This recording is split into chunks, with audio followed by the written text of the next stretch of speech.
यो कन्फेसन सुन्दा चाहिँ मलाई एउटा नेपाली पुरानो गीतको याद आयो कि जातै सानो मायामा हुँदैन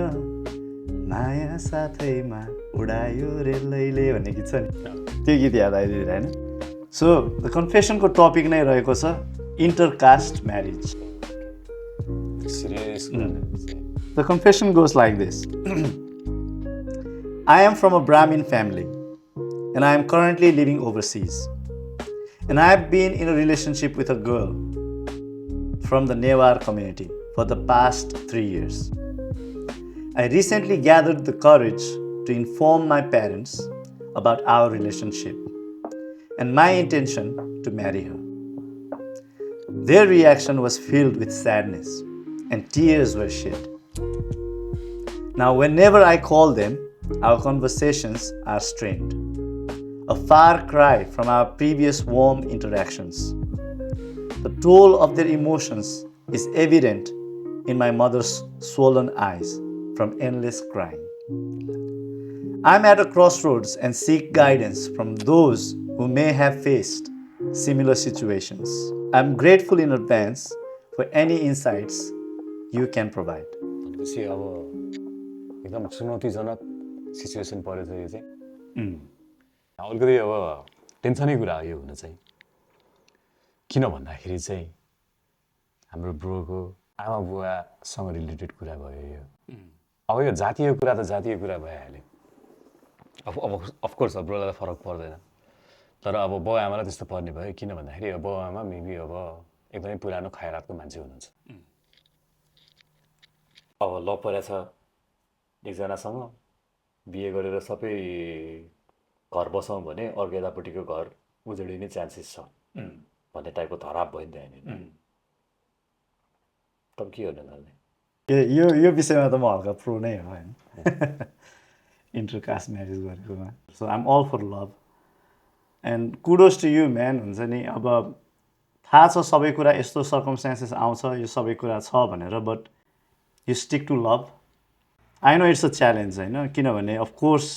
एभ्री टाइम अब कुरा गर्दाखेरि बाउ आमाले एज इफ हुन्छ नि एउटा एकदमै तुच्छ कामै गरे जस्तो परिवारको नामै पुरा अब होइन बिगारेको जस्तो परिवारको नाकै काटे जस्तो बिहेभ गरेर हुन्छ उहाँहरूको कुराहरू अब आमा रुँदा रुँदा आँखा सुनिसक्यो होइन सो इट्स अनफोर्चुनेटली यहाँ एउटा सजिलो वे आउट भनेकै छैन तर if I have to advise I would say follow your heart man तपाईँले 3 वर्षदेखि डेट गरिराख्नु भएको छ होइन भर्खरको लभ पनि होइन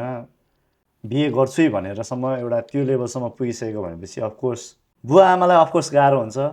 उहाँलाई हर्ट हुन्छ यो कुराले there is no easy out तर अनेस्टली भन्यो भने बिहे गर्नुपर्ने तपाईँले हो जिन्दगीभर एउटा म्यारिड रिलेसनसिपमा बस्नुपर्ने तपाईँ हो वाट इफ तपाईँले अहिले आफूलाई यस्तो माया गर्ने आफूले यस्तो माया गर्ने मान्छेलाई आमा बुवाको लागि छोडेर भोलि उहाँहरूले भनेको जात मिल्नेसँग बिहे गरेर you start rejecting that person and I don't think it's going to be fair for that another person who is going to walk into your life either what if you don't love that person the same you love this person so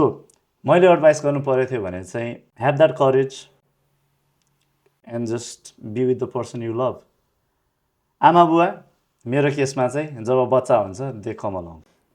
है त्यो चाहिँ मेरो personal experience हो आमा बुवा they come along once you have a baby because जति रिस उठे पनि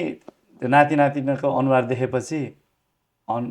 मैले अब आई डोन्ट नो अब कोही त्यस्तै कट्टर मान्छे हुनुहुन्छ भने त I can't speak for them but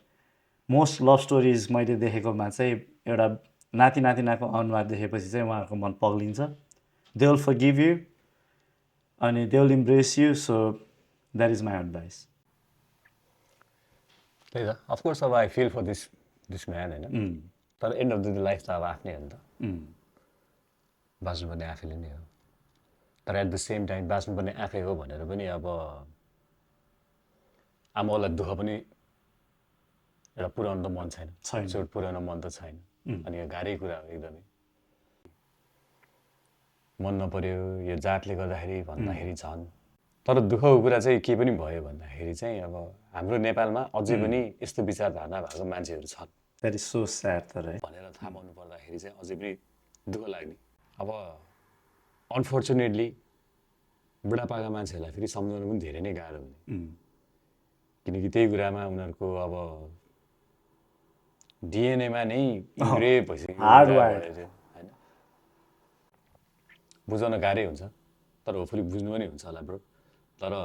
ultimately decision तपाईँकै नै हो होइन। हाम्रो सजेसन भनेको चाहिँ maybe go for your love man, Go for your make love. It happen and have a great happy family. अनि आई थिङ्क यो सबै चिज हुँदै गइसकेपछि एज टाइम पासेस बाई सबै चिज राम्रै हुन्छ होला। तपाईँको बुवा आमाले पनि एक्सेप्ट गर्नुहुन्छ होला, सबै चिज राम्रो हुन्छ होला। And I wish you all the best. All the best wishes bro. बिहे गरेपछि हामीलाई पनि निम्तो दिनु होला।